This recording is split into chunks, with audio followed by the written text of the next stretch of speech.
he wants to be able to get money so he can buy equipment to recreate his experiment. Why didn't he just go steal the stuff? Like he's gonna steal this money and then transfer it into an account and then send a check off to buy the stuff when he could just go steal the stuff and be done with it. Like him, his whole thing robbing a bank. I was like, this makes no sense to me.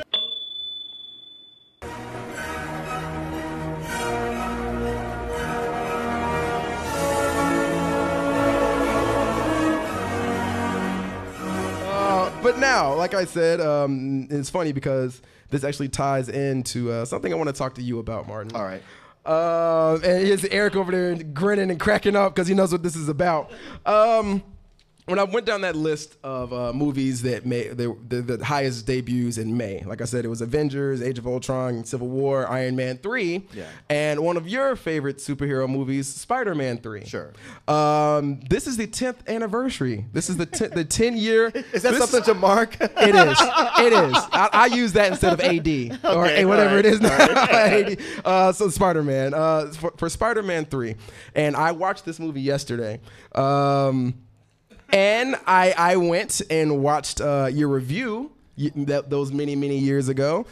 People, obviously you might be a new fan here, but maybe you've been around for the beginning, including the real deal and what came from that, which was Spill. And you see right there, Spider-Man 3 for the ratings right there. Corey Coleman gave it a matinee. Chris at the time, or Cyrus at the time, gave it a full price, and Martin at the time gave it Leon.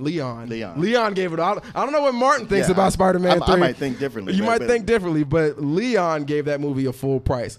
First of all, this is not an attack. This isn't. It's funny how much it smells like one. No, I'm not Coleman. I'm not. This is not an attack. I promise you.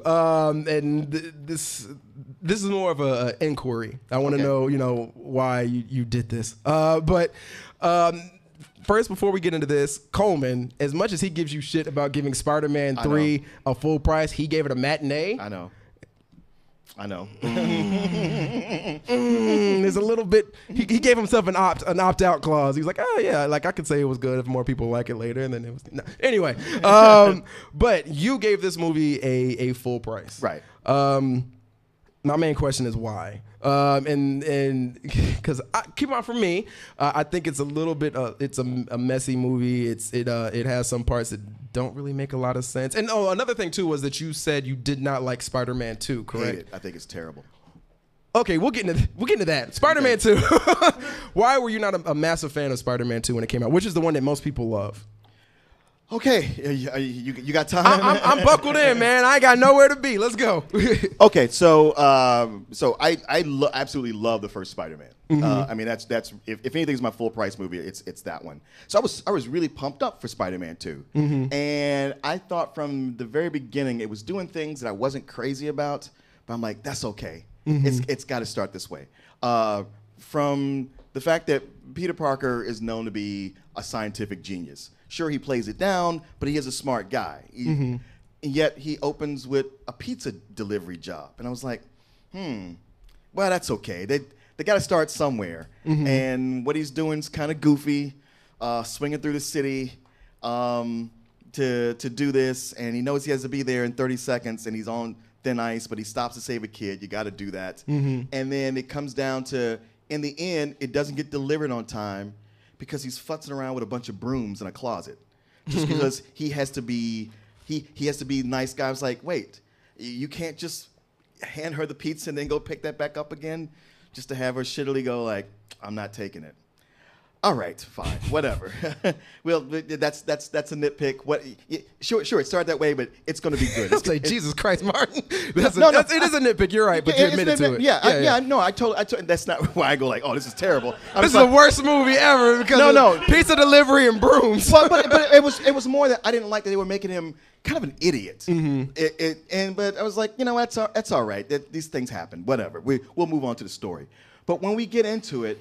So with Dr. Octopus, rather than a Dr. Octopus who is what he is in every other iteration, who is maniacal, kind of a really terrible person, they try to Batmanize him as a villain. Where like, oh no, he was a sweet guy who loved his wife, And when she died, that's when he lost it. I'm like, he's kind of tired because they've done that to death with the Batman villains. But hey, it's what's popular.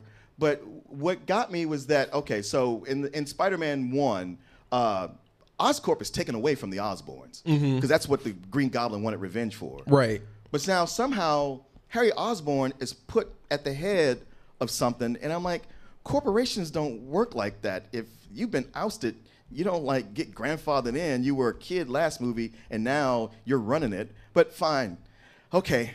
But he's got Dr. Octopus who's gonna. Okay, this is where it started to fall apart for me, really. Okay. I like this is all leading up. Y'all, listen. Okay, so here he is. He's like, hey, I'm gonna do a demonstration of this thing I created. I'm gonna create a miniature sun. I want you guys can watch me create this miniature sun in my warehouse apartment. Sure, I could use a lab with shielding, but right here, I'm gonna have you, the press, everybody here. And to do this, I have these arms that can go these octopus arms that can go in and do this. And I think, wait a minute, these octopus arms you just created? That is a whole press conference in itself. What they could do for handicapped people would be amazing. No, I mean, yeah, the sun is great. Don't get us wrong, but like, let's talk about this too. But no, it's an incidental. And then one guy says, hey, well, what's to stop those arms from taking over your brain? And I was like, why the fuck would you ask that in the first place? Oh, but now that you did, let me point you to this very small chip right here. And as long as this stays okay, you can see it, right? You can see it. As long as that's okay, then I'll have no trouble controlling these arms. Oh, oops. It very publicly blew out on camera. No. And now this sun, which gives off powerful radiation, which, by the way, I forgot to mention you all gonna get cancer because nobody's shielded here, is out of control. And yeah, his wife dies, and suddenly now he loses his shit, and he's insane. I was like, wow, that is a way too quick and lame ass way to bring across Dr. Octopus. But they had the kind of Sam Rami horror scene that was kind of cool. So I'm like, all right, I'm trying to let the shit go. Let's just keep moving on. So with Spider-Man, he's like, okay, my life's not working out because of these spider powers. I got too much going on, and so I psychosomatically start to lose them here and there. They start fritzing out, and I'm like, it's not really the way that works. Why not? But why not? I mean, sure, you could just decide to cut back, but no, we got a story we decided we're going to tell, so let's go through with that.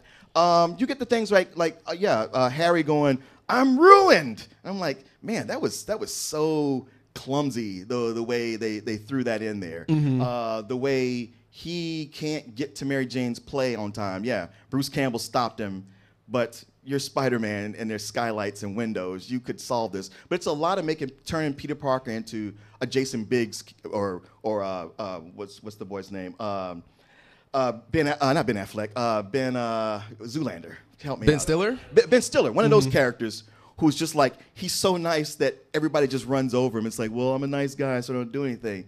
I'm like, man, you're taking this guy who should be the hero and a smart hero and making him a moron for no reason. There's the part when they're at dinner and Harry Osborn slaps him. Right. And then slaps him 2 more times. And I'm like, dang, if only he had some kind of early warning system that would let him know he's about to get hit. Well, he lost his powers, though, No, right? he hadn't. Oh, okay. He hadn't. Yeah, okay. He hadn't lost his powers. Okay. But even if he had, it's too bad he doesn't have that thing that all humans possess, which is a sense of self-preservation, which if somebody slapped... Corey, how many times did I slap you before you would either duck or stop me or push me away? If I was Spider-Man, a few. There one is going to be the most. There's all these things where, like, okay, they're in danger with Dr. Ock robbing the bank, but they still want to stop to have a moment where Joel McHale goes to pick up a gold piece going across the floor, and Aunt May slaps his hand like, don't you dare. And I'm like, you guys, you're supposed to have a tense scene here. Don't throw in clumsy vaudeville comedy to go along with it. And there's something, like, even, okay, a big thing is that... I'm getting into this. Yo, listen. You just take a drink of your water. He's and I know that, and here's the reason why I'm doing this, outside of it being the 10th anniversary for Spider-Man 3, is because I had always, seen the review on Spill at the time, and I didn't have. It gets brought up on the show a lot about you hating Spider-Man 2. Yeah, it's persistent. Pretty much anytime somebody doesn't agree with me. Yeah, and it always made me wonder. I was like, well, what is the reason? Well, if I ask him, I'm going to only be the only person that knows what the answer is. But if I ask you here, everybody watching will be like, all right, this is why he doesn't like Spider-Man, and this is why he likes Spider-Man 3. So I'm sorry, continue. Yes. So yeah, you get scenes where he's swinging across the alleyway, and suddenly he loses power and plummets from high in the sky, right, and lands on something. Which I don't care who you are. There you go. He should be very, yeah. He should be extremely hurt. But I'm also like, look, even if you psychosomatically you're losing your powers, it would not happen in a way that would endanger your life to that degree. But whatever. I'm saying that a lot because I keep moving on to other things. There is a point. Okay, the bank robbery. Mm-hmm.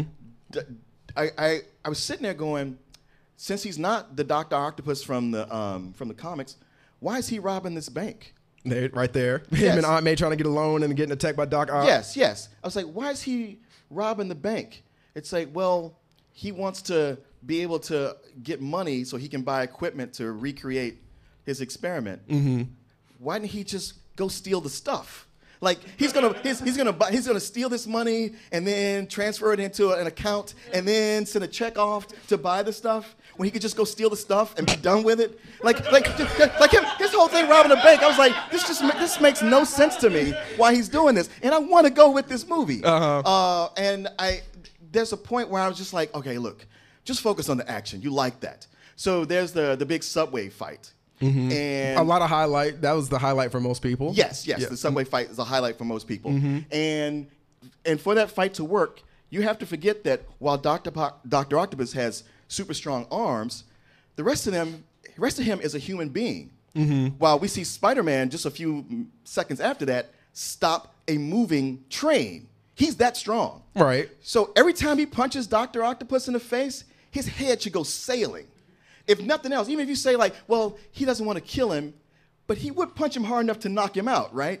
And there's no restart strength in the world that would stop you from being put down by a punch from Spider-Man. Yet he takes several headshots and keeps on rolling. Continue. I'm sorry. I'm like, this should be the end of the movie right here. Yeah, that whole thing, him stopping the train and then they pass him over. I've never seen you this fired up about something, man. Because I'm taking crazy pills. Goddamn it! Did nobody see the same movie I saw? But I'm sorry. Continue. He should have been decapitated by Spider-Man, right? And there's a scene where because him and Aunt May have the falling out, which I thought was like it's kind of forced. It's like it's my fault. And that was her cue to say, no, Peter, it's not your fault. It's the asshole who shot Uncle Ben. It's his fault. Mm-hmm. But instead, she's all mad at him and everything. So there was a point, years after this, I was in a bar. I was over at the Nomad, and I'm drinking. And I'm listening to the actors talk. And it's Rosemary, I forgot her name, that plays Rosemary Harris plays Aunt May and Tobey Maguire. And I recognize it's from one of the Spider-Man movies. Mm-hmm. And I'm listening, I'm like, fuck, man, listen to that dialogue. That's awful. You know what? I got to eat shit because Spider-Man 3 really is terrible. And I never really listened to the dialogue before. And I looked up. I'm like, nope, that's Spider-Man 2. Okay. Okay, that's fair. I mean, it wasn't like I had the construct in my head. Even thinking I was watching something else, I was like, ugh. Somebody in the chat said Martin during Spider-Man 3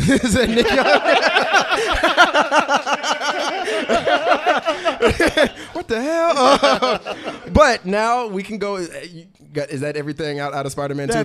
The majors? I'm sure because on oneofus.net they had me do a commentary while it played, so I was able to go through and go okay, Jesus Christ, is this. Okay, so we got Spider-Man 2 out the way, which again Martin wasn't a big fan of. And then we had, of course, a few years later, was it 2 or 3 years later after that, we had Spider-Man 3, which came out to mixed reviews. I think right now it's with, like I said, with Spider-Man 2 being mostly loved by people, 93% on Rotten Tomatoes. And I know you hate the tomatoes, Martin, but Spider-Man 2 being a 93%, and then of course we have the Spider-Man 3 being a 63%. Not a massive drop off, but still a drop off. Sure. What made you have such a love? Because when I went back and watched your review for Spill, your first words were, "I love this movie." And I was like, all right. So why? Yeah. Okay. So I did, because I wanted to like Spider-Man 2. Mm-hmm. So I ended up buying it when it came out on DVD and watched it several times. And even like kind of made peace with it, where I was like, all right, well, I do like the action. Okay. That much I like. You sound like people who like Transformers movies. I like the action. Yeah. I try to get myself past the other and just live for the subway stuff and all. But with Spider-Man 3, like the things I liked about Spider-Man 2, Spider-Man 3 has lots of it. Like there's a lot of action that goes on. The fights between him and the new Green Goblin, the way they put Sandman's origin together. I mean, sure, by today's standard, the CG is terrible. I mean, even back then, that CG was not so great. No. I'll give you a break on that because I watched Spider-Man 3 yesterday twice. Actually, it was purely accident on the first one, and then the second one was. Don't you give me that look, Dominic? I remembered your name now. You better look out. But no, I watched it twice yesterday. One was an accident because it was playing in a bar I was at, and then the second time I watched it with the intent to watch it. And the CG in this scene right here, especially the Sandman stuff, it actually looks decent. Not when it's really close up, but when it's falling back and it's doing a 360 view and it's a great score going on behind it. It's back and forth. It's not the best, but it's not the worst, and it conveys what it needed to. Right. I mean, I thought this movie had a lot more emotional resonance, or at least what was happening. I followed in like, yes, okay, that makes sense that this went to this and this went to that. But I dug the action on it right away.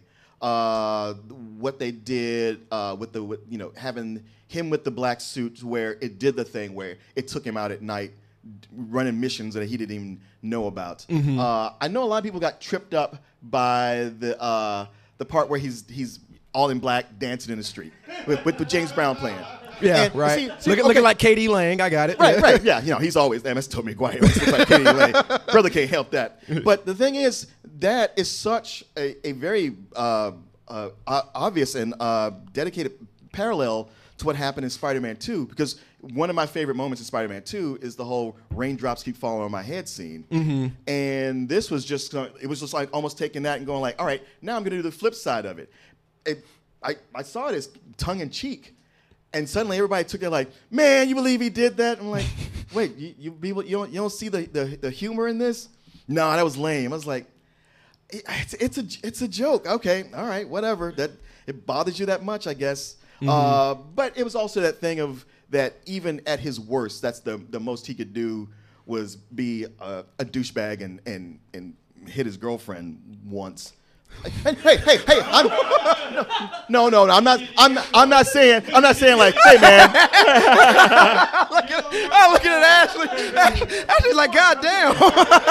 I know.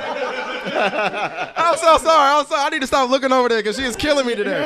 I'm not saying it like, man, sure, you only hit her once. Beat your girlfriend. Spider-Man endorses it. But it's that thing where Venom from the comics, or at least the black suit from the comics, you would expect him to do so much worse than that. Right. I mean, he's mostly, even still at his evilest, the goody two shoes that they've set him up as throughout the series. But there was great conflict between him and Harry. There was that point where they had the fight in the house, and Harry tried to get up, and he was like, "Sit your ass back down." Okay, that was actually dope because I watched that yesterday, and he chopped him in the neck. I was like, "God damn!" Oh yeah. Like, bye, Harry, and then of course he scarred him by throwing a grenade back at him in his face. Yeah. And then everything where Harry was fucking with him, like, oh, did she leave you? And like, oh, look who she's with. Harry playing Mr. Steal Your Girl.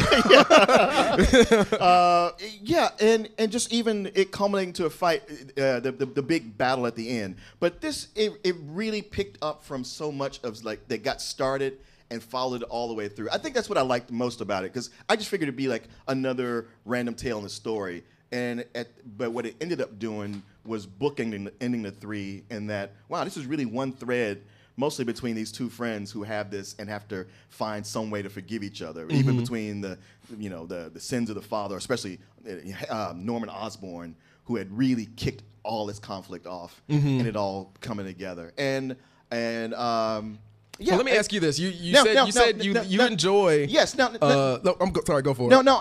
No. It's not like I'm going to sit here and say, yeah, man, this movie's perfect, or I'm not even perfect. I like somebody not liking it for the most part. Okay, I get it, because most of these have some flaws in them. And if I was to sit down, it's not like I don't see flaws and see the flaws and go like, man, that ain't flaw. That's how it's supposed to be. I'm like, yeah, that's shit. That's not good. There's that. I mean, there's that laughable part where the butler comes in and says, "Oh, by the way, sir, it was your actually father your killed father himself." who killed himself. I remember that shit. Like, bro, you couldn't have told me that for this shit happened. My face got fucked up. Like, you couldn't have said something.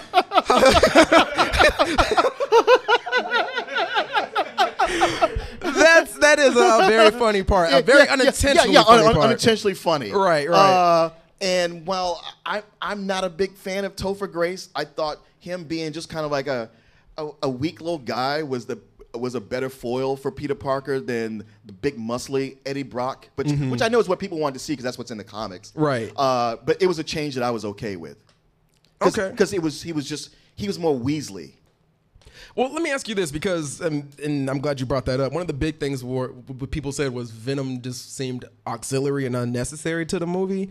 And a lot of people hated Topher Grace playing Eddie Brock because he was that small guy. Yeah. And, everybody's used to Eddie Brock being the jock. Constantly working out and lifting 1,000 pounds. Yeah, and then he became smarter in the comic books after Venom, Anti-Venom, all that fun jazz. But that was one big major complaint about that movie. Did it not bother you that much that he was that character, small, or they cast him to do that role? No. Like I said, I thought he was just physically, him and Tobey Maguire, they were good, dark mirror images of each other. But also, I guess, you know what? Maybe a lot of it comes down to the fact that I wasn't that big a fan of Venom in the comics. Like when he first appeared, I thought he was a great villain for Spider-Man, right? Because Spider-Man he was at a point where he could pretty much beat all the guys in his rogues gallery. And then Venom came along, who was such a foil to where his spider sense didn't work around him. Venom knew all his secrets. And it was like, man, I remember reading those comics being scared about how is he going to beat this guy? Right. And then he does. But every appearance of Venom after that, I was less impressed with him each time, to a point where I was kind of like, yeah, I'm sick of this dude. And I know people were like, they should have picked one villain, Sandman or Venom. And I'm like, yeah, I totally agree with that. But I get that Sam Rami really wanted to do Sandman and Sony really wanted him to do Venom. So his compromise was, listen, I'll just do both of these. And it's like, all right, well, it's one movie rather than two.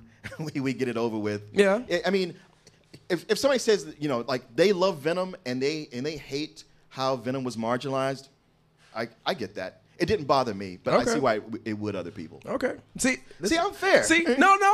And that's why I said this is not an attack. I just wanted to know. No, of course. Because now that you explain it, I don't agree with it, but like sure. I understand. Like, all right, this is where he's coming from, and he enjoyed it because he came from it at this standpoint. Yeah. Me watching that shit last night though. There's one part you left out, and it's an awful scene with Mary Jane and Harry, where it's right after he has that movie amnesia. And he has that movie amnesia, and he goes, he does get his head banged a bunch. I feel like I'm in a dream. And she goes like, Mary Jane says, I feel like I'm in a dream. And then she said, maybe someone should bop me on the head. And then Harry goes, boop. And I was like, Martin, come on, man. For someone to just nitpick the fuck out of number two, like there's some nitpicky stuff in there. But you had more fun with the third. Well, also, and this is me trying to reach out to you, Martin. I'm trying to be friends. Come on, we can do this, man. That was this thing where I was like, man, Mary Jane is the worst girlfriend in the world, because she's all like, yeah, I'm not. Well, he's all like, man, they love me now. And she's like, yeah, well, I'm not getting good reviews. I was like, yeah, but I got bad reviews from the city of New York, so now things are good for me. Right, can right. you just like be happy for me for a little bit? She was upset because he kissed what's her name, Gwen Stacy on stage with their kiss like upside down. She was like, "You son of a bitch!" Like she was mad as fuck, and I was like, "All right, I can understand that." Like I remember seeing this years ago and only remembering the part about her getting that shitty part in the not a shitty part, but having the part in that Broadway musical, and then she got fired like day one because they like get your trash ass off stage. After watching it recently, I was like, all right, she has a somewhat legit reason to be upset. She like, that was our kiss. Like, that was, how could you do that to me? So I was like, all right, that's cool. I'll rock with that. But it's good to know why, you enjoy this movie. Now everyone out there in the world knows. Everyone that watches Double Toasted knows. So y'all can stop sending your angry fucking letters. hey, you don't have to agree with me. Like, yeah, if you love Venom, of course, you might not like this movie. But that's fine. Like, I don't hate you for not liking it. just at least see where I'm coming from. It's Spider-Man 3. They won't. I know. They will not. I know. They will not. I know. It's fine. It's fine. They've gotten comfortable with hating it this long. Yeah, it's one of those. It's part of their identity. Exactly. Exactly. Well, with that, people, it's time to jump into your emails and phone calls again. Like I said, it wasn't a trap. I'm glad you answered that question. Hey, man, I appreciate the chance to talk about it. Thank you. It's appreciated. I see the chat. Chat's like, what the fuck is he talking about? Yo. Hear me now, believe me later. And of course, I saw one where they had a. Damn, they said Topher disgrace. Woo, Venom was rough. Oh my God, Venom was rough. But you liked it. It's cool. We're allowed to like different things.